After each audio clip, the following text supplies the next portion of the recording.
My name is Tremis Skeete. I'm a product manager at This Is Milk. And thank you for joining us for our 3 at 3 conversation where we were talking about user experience research. Joining us for this conversation today is Bobby King. Bobby King is a user researcher and UX designer. He has been in the UX field for over 12 years, and when he's not doing user experience work, he co-organizes and co-manages the following: the ever-popular UX Glasgow meetup, and what is also called the Haver Design Collective. Within this organization, Bobby works with other design professionals on doing community work for charities and other organizations. Bobby King, thank you for joining us today. Hi. Now, let's go ahead and just dive into these questions. Now, I know from my experience, because I've seen you speak at other events, that your work includes not just user research, but you've done planning, interaction design, analytics, prototyping, information architecture, and even content strategy. But I've also heard you talk about a technique that you affectionately call sketchnoting. Now, for our viewers, what is sketchnoting, and why do you use this technique in your user research? For a long time, I would just take ordinary notes, which are just a bit of lined paper with just words on them. And then I discovered Mike Rowe's sketchnoting approach. He's got a good book about it called the Sketchnote Handbook. And it's just basically a way of combining words and pictures, so everything is more memorable. And if you've got quite a short attention span like me, if you find it difficult to listen to people at length, then making notes which also have illustrations is just a more fun way of doing it. It's a way of helping yourself pay attention to things, and afterwards you're going to remember things better. So since I've started doing it was about 5 years ago, I've never really stopped. And I can give you a little example, although it'll be back to front. When I sit in a kind of conference setting or in UX Glasgow, then I'll just take notes as I go. I'll use a blank bit of paper, not lined. I'll try and make a nice title in the middle, and then everything else that I hear will go around it in a kind of organic kind of way of doing things. And this talk was about Her Majesty's Passports Service. So just for a title, I've got a picture of a passport in the middle. And then there's people tell me things like statistics. I might have like a statistic popping out in a bigger bit of text. I might have a little piece of face, like little faces, smiley faces, showing a bit of emotion. And to me, that's just a way of like pulling ideas together and making it more memorable. So I tend to use that in group settings and at things like events where we want a kind of a record of what's happened. And the last thing I'll mention is once you've got pages of notes like that, I go back and I highlight them. I used to use a marker, now I actually use watercolors and things like that, because it's more fun going back and actually painting in little things. And if your job is fun, then you're more motivated to do it. Yeah, so that's it in a snapshot. I'm curious now with regards to your clients, could you describe for our viewers how does this sketchnoting technique work for them in your practice? Sure. So usually when I go around a new place, I'll meet a lot of people. I'll have to remember everything that they do and all the little things they tell me. So just for my own benefit, I'll go around and make these kind of notes. But it's more in a group setting.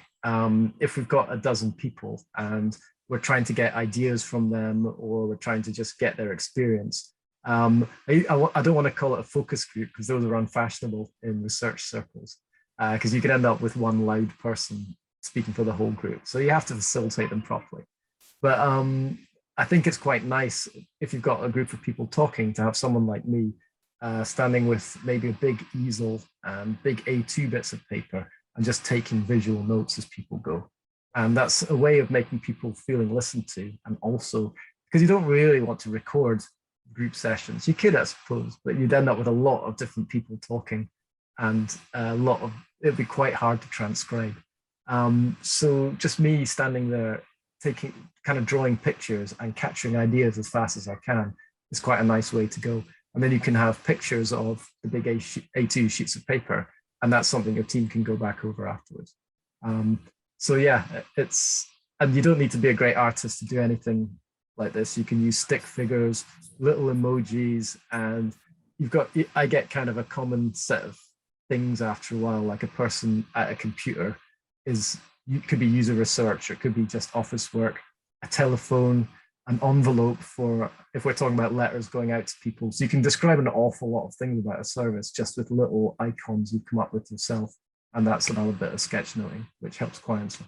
I really appreciate that. I can see how the clients can really get some value out of that practice it seems like you do a lot of collaborative activities with them with this sketchnoting technique. As far as getting your stakeholders familiar with this type of practice, maybe you could share with our viewers what kinds of resources that are available so that they can learn more about sketchnoting and how it can be effective. Well, the best one is the Mike Road book. It's just called the Sketchnote Handbook. That's probably the best way in. But apart from that, just Googling it, you'll see lots of different people have different styles. And it's the sort of thing I occasionally do sketching workshops.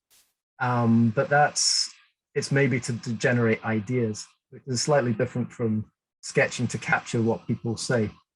But just to talk about that for a second, it is related.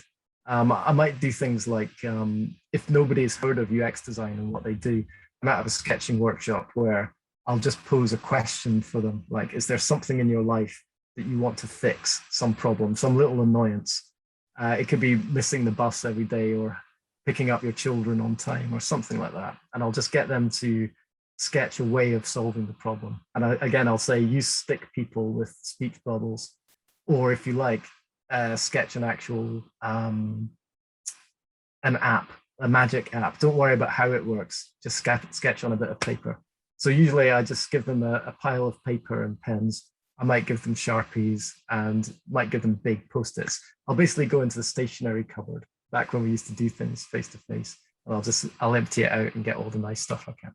But usually, I guess breaking people into it is usually kind of a light-hearted workshop that they'll enjoy and they'll take something away from.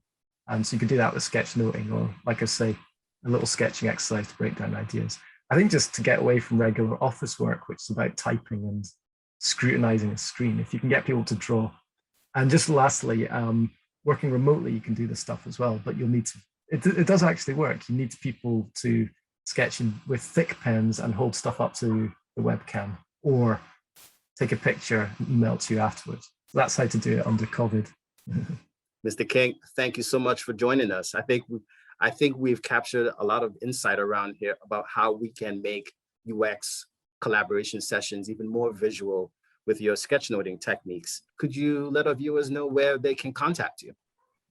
I'm usually on LinkedIn at Bobby King Web, best way, or haver.scott for our collective. And you'll see some of my illustrations there.